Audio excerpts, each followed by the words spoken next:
ঘরোয়া রান্নার রেসিপিতে সকলকে জানাই স্বাগত। সকলে নিশ্চয়ই ভালো আছেন, সুস্থ আছেন। আজ আমি ঝাল নিমকি রেসিপি নিয়ে চলে এসেছি। কিভাবে বানাই দেখতে থাকুন আর সাথে থাকুন।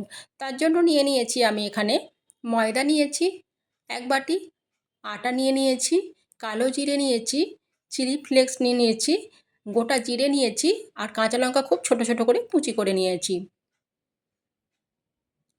প্রথমে ময়দাটা নিয়ে নিচ্ছি। 1 বাটি ময়দা নিয়েছি, নিয়ে নিচ্ছি আমার বাটির মাপ অনুযায়ী।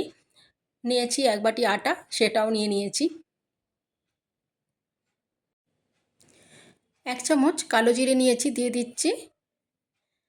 আর নিয়ে নিচ্ছি চিলি ফ্লেক্স, নিয়ে নিচ্ছি 1/2 চামচ নিয়েছি। আর নিয়েছি গোটা জিরে 1/2 চামচ। লবণ দিয়ে দিচ্ছি আর 2 চামচ সাদা তেল দিয়ে দিচ্ছি।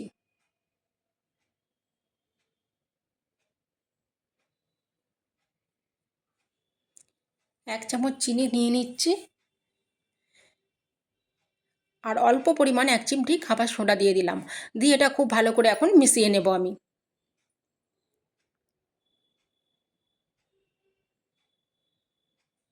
হাতে করে খুব ভালো করে মিশিয়ে নেব, এটার সাহায্যে হবে না, তাই আমি হাতে করে এবার ভালো করে আমি মিশিয়ে নিচ্ছি। এবার অল্প অল্প জল দিয়ে আমি এটা ভালো করে একটা ডো বানিয়ে নেব জল দিয়ে।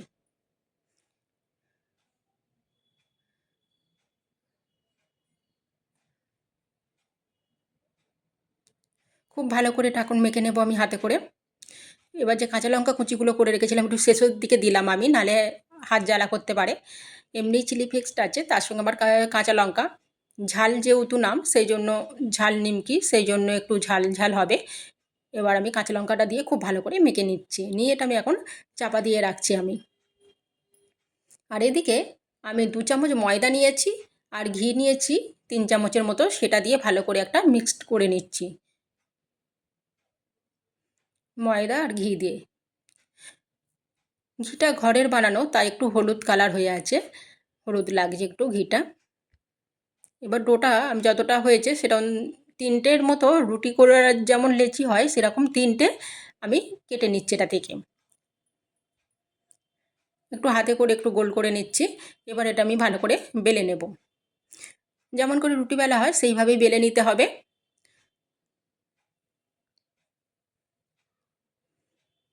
এটা খুব বেশি মোটাও হবে না আর একদম পাতলাও হবে না, বেলাটা ঠিক এই রকম হবে।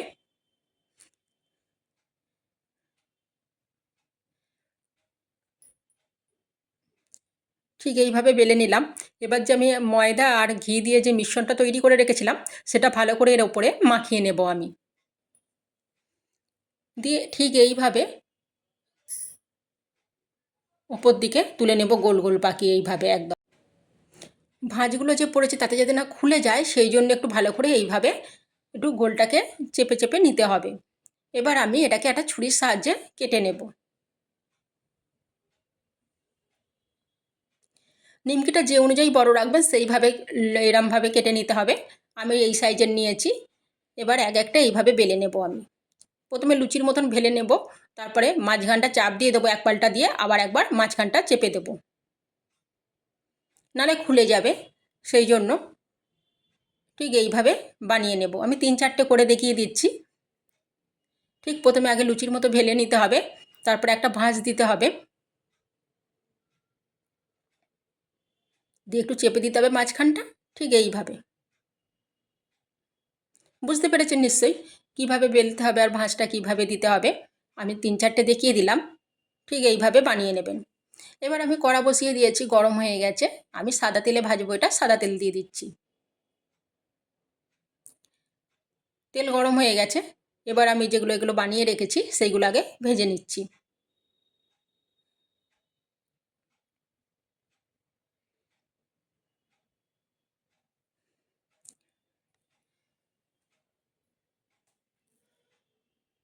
মিডিয়াম টু হাই ফ্লেমে দিয়ে এগুলো ভেজে নিতে হবে।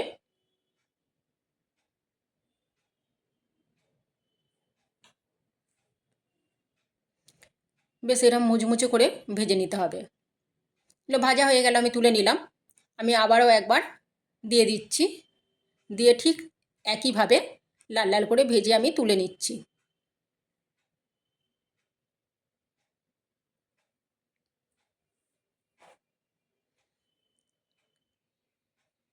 এইভাবে লাল লাল করে ভেজে নিয়ে তুলে নিলে এর মুচমুচেও হবে, খাস্তাও হবে।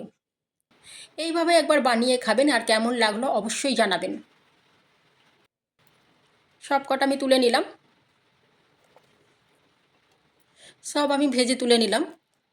আমি এখন একটা ভেঙে দেখাচ্ছি। দেখুন একদম মুচমুচে আর টেস্টি হয়েছে, ভেঙে ভেঙে পড়ে যাচ্ছে। ঠিক এইভাবে একবার বানাবেন, খুব সহজেই হয়ে যায়। আর ঝাল ঝাল হওয়ার জন্য বেশ টেস্টি লাগে, চায়ের সঙ্গে বা শুধু মুখে খুবই ভালো লাগে। অবশ্যই জানাবেন কেমন লাগলো আর বানিয়ে অবশ্যই খাবেন। ভালো থাকবেন, সুস্থ থাকবেন আর সাবধানে থাকবেন।